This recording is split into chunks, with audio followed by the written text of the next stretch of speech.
अध्याय 260 कारण। पत्थर और गंदगी की कमी के रूप में उसके शरीर को दांतेदार सतह से टकराया, उसकी हड्डियों के माध्यम से एक सुस्त कंपन को भेज दिया। चट्टान की धूल और छोटे टुकड़े उसके चारों ओर बारिश हुई, उसके पैरों पर पुलिंग के रूप में दरारें प्रभाव बिंदु से बाहर निकल गईं। ये स्पष्ट था कि वह क्लैश की गति का सामना नहीं कर सकता था, जिससे उसे पीछे की ओर मजबूर किया गया। जैसे ही धूल जम गई, सेरा दृढ़ थी, हालांकि उसे भी पीछे धकेल दिया गया था। उसका एक बार स्थल का रुख अब थोड़ा असंतुलित हो गया था, उसके जूते मैला जमीन में डूब गए थे।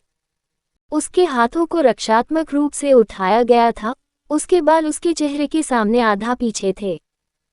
पसीने की बूंदें उसके माथे से चिपक गईं क्योंकि उसने हल्के से गर्म किया, उसकी एड़ी को पृथ्वी में गहरी खुदाई करने के लिए, खुद को स्थिर करने के लिए। उसकी छाती उठी और स्थिर लय में गिर गई, हालांकि उसके हाथों में बेहोश झटके ने उस तनाव को धोखा दिया जो उसने एक्सचेंज से महसूस किया था। उसके मामूली अव्यवस्था की दृष्टि बिना बाल, उसके हाथों में मुश्किल से बोधगम्य शेक देख रहे राक्षसों को असली कहा जाता है। वह उनकी कप्तान, उनके अचूक नेता और यहाँ तक कि भेद्यता के सबसे छोटे संकेत को उनके विश्वासों की नींव में एक दरार की तरह महसूस किया, जैसा कि कप्तान से उम्मीद थी। वासोद मुस्कुराया। वह सतर्क रहा था, जबकि वे अजीब मानव को मारते थे, ये सुनिश्चित करने के लिए हाई अलर्ट पर रहते थे कि वह फिसल नहीं गया। फिर भी संदेह उसके दिमाग में आया था, अगर मानव अपेक्षा से अधिक मजबूत था, क्या होगा अगर वह अपने कप्तान पर हावी हो सकता है? इस तरह के एक परिदृश्य ने आपदा का जादू कर दिया होगा। लेकिन अब सेरा को अपनी जमीन पकड़ते हुए उसे राहत और संतुष्टि महसूस हुई।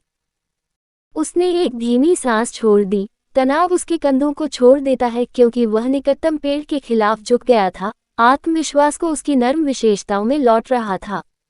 उम्मीद के मुताबिक हमारे कप्तान अन्य सभी से ऊपर हैं, वह किसी भी नाम से पराजित नहीं किया जा सकता है। यहाँ उसके साथ हम उसे सुचारू रूप से पकड़ लेंगे और फिर मैं उसे ठीक से पूछताछ करूंगा। उसके होंठ एक भयावह मुस्कुराहट में घुस गए। उसका मन पहले से ही उन तरीकों की छवियों को जोड़ता है जो वह मानव को तोड़ने के लिए उपयोग करेंगे। लेकिन जैसे ही उन्होंने सोचा था, फुसफुसाते हुए राक्षसों के बीच फुसफुसाते हुए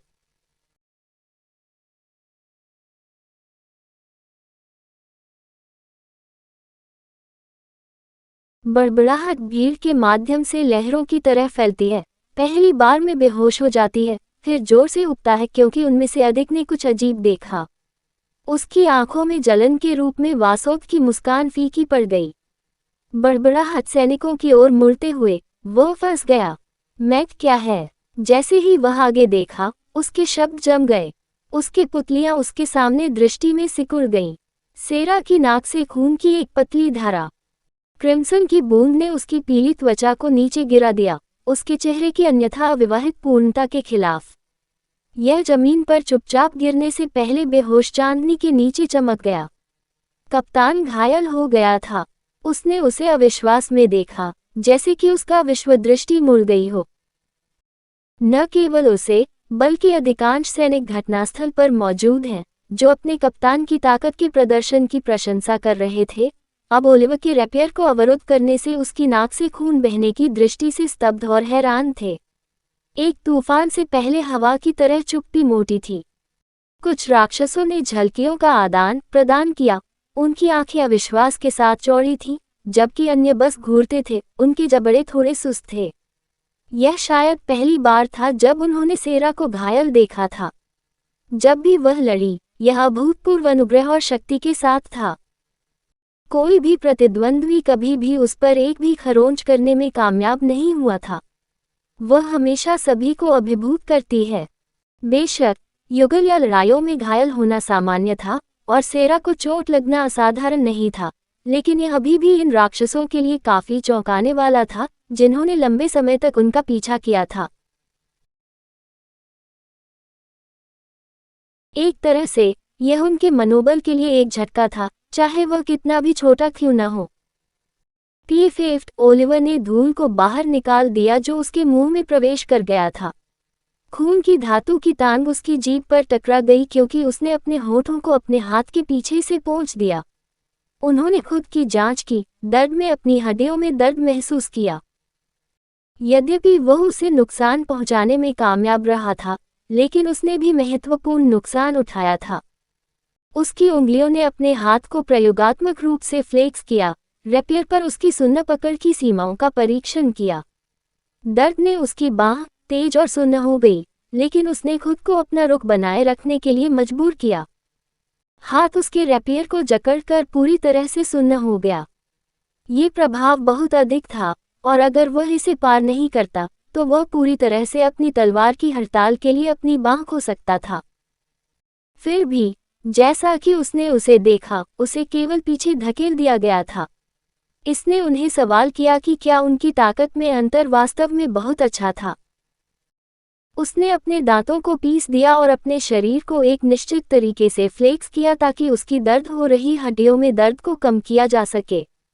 एक क्रैकिंग ध्वनि के बाद, आप, सेरा फुसफुसाए, जो हुआ था उससे स्पष्ट रूप से आश्चर्यचकित था। उसकी आवाज कम थी, लगभग अश्राव्य थी, लेकिन इसमें एक तेज धार था, जैसे कि चाकू धीरे धीरे पत्थर के पार घसीटा जाता था। जब वह अपनी तलवार से अपनी बांह पर प्रहार करने वाली थी, तो उसने अपने रैपियर को आगे बढ़ाया। उस समय, उसने रैपियर की नोक पर एक खतरनाक बल इकट्ठा होने को महसूस किया, एक ही बिंदु पर तंग और अत्यधिक ध्यान केंद्रित किया।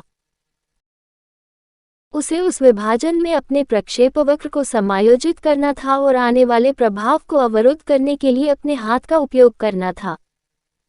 वह जानती थी कि अगर वह पूरी हिट लेती है, तो वह बिना सोचे समझे नहीं छोड़ती।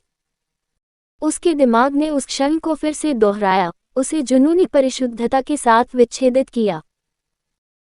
जिस तरह से ऊर्जा ने अपने ब्लेड के चारों ओर कुंडलित किया था, तेज और जानबूझकर, एक बेहोश सर्द उसकी रीढ़ को नीचे भेज दिया। ये साधारण मानव तकनीक नहीं थी।